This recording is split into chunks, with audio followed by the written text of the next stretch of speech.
Empire deploys first vanguard. The first move was made in silence. No banners, no grand speeches, just boots in the mud, shadows on the snow, and steel behind cloaks. The Eastern Empire had begun to move. Across the continent's lesser-known borders, in regions marked as neutral or unclaimed on most maps, imperial units started to appear, slowly, methodically, without official declaration. These were not ordinary soldiers. These were Crimson Knights, a special division engineered by the Empire's Arcane Warfare Division, enhanced with ancient technology and spellbound armor. Wherever they passed, roads were cleared. Local militias vanished. Silence followed. They didn't occupy. They didn't announce themselves. They simply replaced what was there. Each Crimson Knight bore a crest not seen in centuries, an interlocked symbol of flame and circuitry, fusing the arcane and mechanical. It was rumored these warriors were trained not only in swordsmanship, but also linked to a centralized magical field, allowing real-time data transfer between units. They moved with hive-like precision, too perfect to be normal. Leading them was a name Rimuru hadn't yet heard, but would soon, General Calgurio, a cold strategist, a loyalist, and a man who believed deeply in one thing: order through force. Calgurio had no interest in heroism. He didn't care for the Emperor's politics or Yūki's intrigues. His role was clear: soften the land, destabilize resistance, and open a corridor toward Tempest. From his command post, a moving fortress called Argoros that marched using massive steel limbs powered by sealed spirits, he issued silent orders to forward squads. Test local defenses. Do not engage unless necessary. Record all resistance magic levels. Report anomalies. He didn't want war yet. He wanted measurement. Several border towns not far from Tempest's outer diplomatic zones began reporting mysterious bandit raids. Guerra-fence disappeared. Magical trade links dropped for hours at a time. No one could prove anything, but those who had lived through the last imperial skirmish recognized the pattern. Tempest's allied nations, like Blumend and small independent human cities, started to panic. Rumors spread of shadow armies, disappearances, traces of burned-out villages where no bodies were found. Back in Tempest, messengers rushed to Rimuru. He read the reports calmly. "They're testing us," he said quietly. "Not invading, not attacking, just pushing, measuring reaction time, studying logistics, a slow, creeping tactic." One Rimuru recognized instantly, because that's exactly how he would have done it. Meanwhile, deep within the Empire's capital, the Emperor received word from Calgurio. Everything was proceeding as planned. No resistance, no exposure, and as always, a backup contingency was in place. The Crimson Knights weren't just military. They were also beacons, magical relays syncing data back to Project Grail's central core. Everything they saw, recorded, or since was being archived and analyzed by a parallel magical construct. The Empire wasn't just preparing to invade. It was learning, adapting, waiting, and the first move was already complete. The only question now was how Tempest and Rimuru would answer. Rimuru meets the voice. The signal returned, but this time it spoke. Rimuru sat alone within a sealed meditation chamber beneath the labyrinth, surrounded by silence and floating glyphs of light. Magical threads shimmered in the air, connecting him to Raphael's deep vision mode. Together, they traced the anomaly. The interference from before, fragmented and distant, had changed. Now it pulsed with intent. Not wild, not chaotic. Coherent, directed, focused. "Raphael," Rimuru asked mentally, "is this the same source as before?" Affirmative, but the pattern has stabilized. Communication potential, 62% and increasing. Rimuru narrowed his eyes. "Then let's try to talk." Using a layered translation spell, constructed from what remained of ancient texts and runic logic, Raphael began interpreting the incoming waveforms. At first, it sounded like a low hum, then rhythmic pulses, and then a voice, soft, feminine, not in sound, but in presence. The words were jagged, fragmented, but one name emerged clearly: Velgrynd. Rimuru froze. That name, he recognized the structure, the cadence. It matched the lineage of true dragons. Veldora, Velzard, Velgaea, and now Velgrynd. Another sibling? Another dragon? His mind raced, but Raphael was already ahead. Confirmed. Velgrynd, designated Scorched Dragon, sister of Veldora and Velzard, presumed dormant since end of primordial era. So she wasn't dead, just sleeping. Until now. The signal shifted again, now forming clearer thoughts. Emotions. Warnings. World destabilizing. Fire returns. Balance broken. Watchers failing. Rimuru felt the weight of it. Not in fear, but in scope. This wasn't just a voice calling to him. It was awareness itself reaching out. Velgrynd wasn't trying to threaten. She was trying to understand. To verify what he was. Raphael filtered his response carefully. A projection of Rimuru's identity, his intentions, his evolution, his current state as Demon Lord. And she answered. A rush of heat swept through the chamber. Not painful, but intense. Like recognition. Like a distant volcano stirring beneath your feet. Slime, not chaos, not dragon, not human, but stable. Interesting. It wasn't judgment. It was approval. Then came silence again. But before the signal faded, one final thought echoed through the mana stream. They awaken weapons. So I must awaken too. And then nothing. The connection severed cleanly. No threat. No invitation. Just a truth left behind. Velgrynd was waking up, and she wasn't the only one. Back in the physical world, Rimuru sat and thought. He wasn't sure whether to feel relieved or concerned. A true dragon was about to re-enter the world stage. And unlike Veldora, who was chaotic but loyal, Velgrynd was untested, unaligned, and very, very old. But one thing was certain. She had noticed him, and that meant everything was about to change. Hinata's decision. The halls of the Holy Church had grown colder since her confrontation with the Council.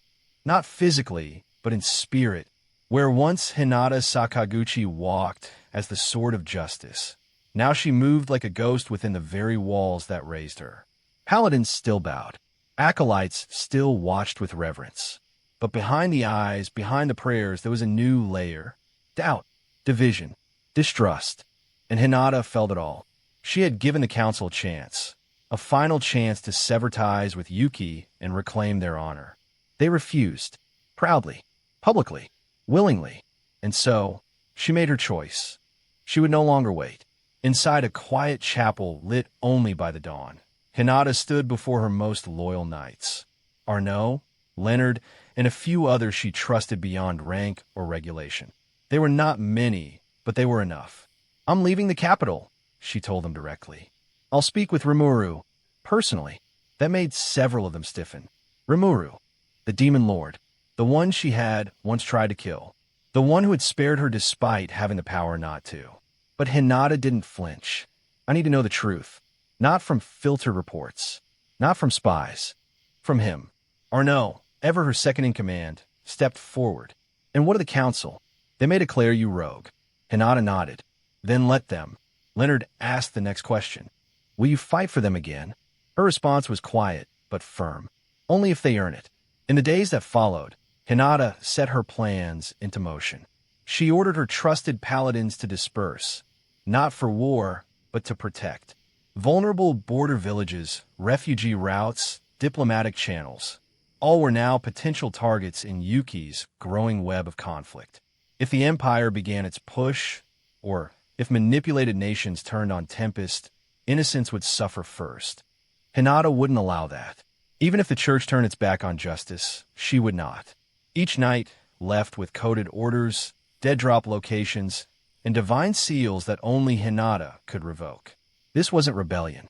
It was a parallel structure. A new system, built on loyalty to truth, not titles. Before departing, Hinata wrote a single sealed letter. Not to the Pope, not to the cardinals, to Rimuru Tempest. She didn't fill it with apologies.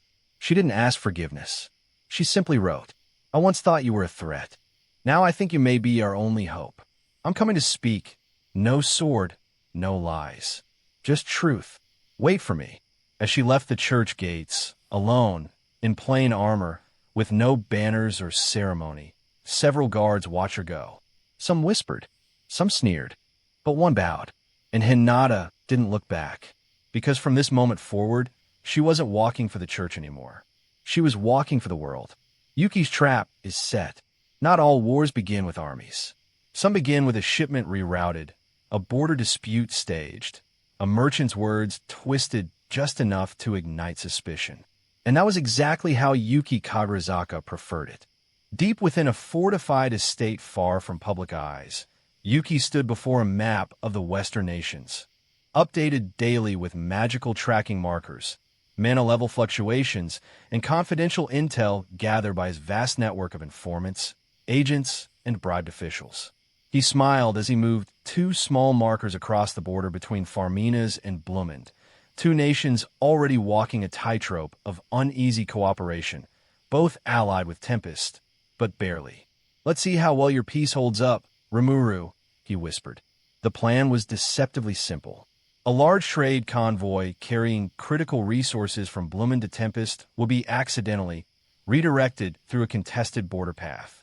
At the same time, a small skirmish between hired mercenaries, dressed as Farmina soldiers, would erupt nearby, drawing the attention of local patrols. The event would be reported as an act of aggression. Diplomatic outcry would follow. But most importantly, it would force Rimuru to act. If Rimuru responded militarily, it would reinforce the rumors. He's a tyrant. Tempest answers everything with force. He's just like the other demon lords. If Rimuru responded diplomatically, Yuki's agents would intensify provocations and create bureaucratic chaos, delaying resolution and draining Tempest's resources and political capital. A lose-lose scenario, crafted to perfection. But that wasn't all. Yuki had also arranged for spies within Farminas to subtly suggest that Tempest's actions were planned, that the demon lord was testing his allies to gauge loyalty. Seeds of distrust, whispers with just enough truth to stick. Back at his desk, Yuki reviewed messages from his agents embedded in regional guilds and councils. Everything was moving as expected. The Empire was watching. The church was fractured, and Rimuru was increasingly surrounded, not by enemies with swords, but by allies with doubts. But Yuki wasn't celebrating. This was only the first domino. If this incident succeeded, it would justify increased defensive deployments by other nations, pulling military strength away from Tempest without needing a single battle. It would destabilize the region. And in that chaos, the Empire would march. Yuki tapped the map lightly and whispered, "Let's see how long you can juggle peace, Rimuru," because this wasn't about victory. It was about control. And for now, Yuki held the board. Tempest's response. The reports came in fast, one after another. A convoy attacked near the Blumend, Farmina's border. A dispute escalating into a skirmish.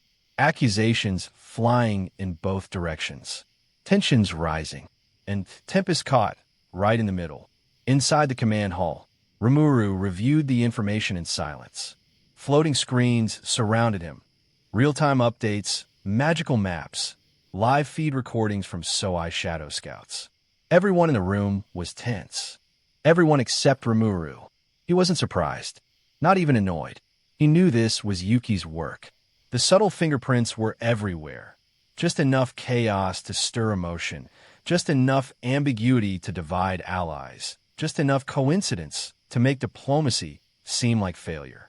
Rimuru slammed a hand on the table. "We should mobilize. Show them we won't be played." Cheyenne folded her arms. "Or they'll think we're pushing aggression." Rimuru didn't answer immediately. He turned to Raphael. Probability of Yuki's involvement? 93.7%. Pattern consistency matches previous provocation framework. Rimuru smirked. Thought so, but he wouldn't fall into the trap. Instead of reacting emotionally, Rimuru acted with precision. He dispatched Soai, his master of stealth and information, to travel directly to Blumend and Farminas with sealed letters bearing Rimuru's magical signature. These weren't threats. They were proof. Inside each letter were detailed logs, magical trace reports, and the full timeline of what really happened, assembled and verified by Raphael. The message was clear. You're being manipulated. Work with us, not against us. At the same time, Shuna was sent as a diplomatic envoy. Her kindness and nobility made her the perfect bridge between anxious officials and Rimuru's growing power. She was graceful, sincere, and impossible to intimidate. But behind this gentle touch, Tempest was preparing. Rimuru began quiet mobilization, without marching, without banners.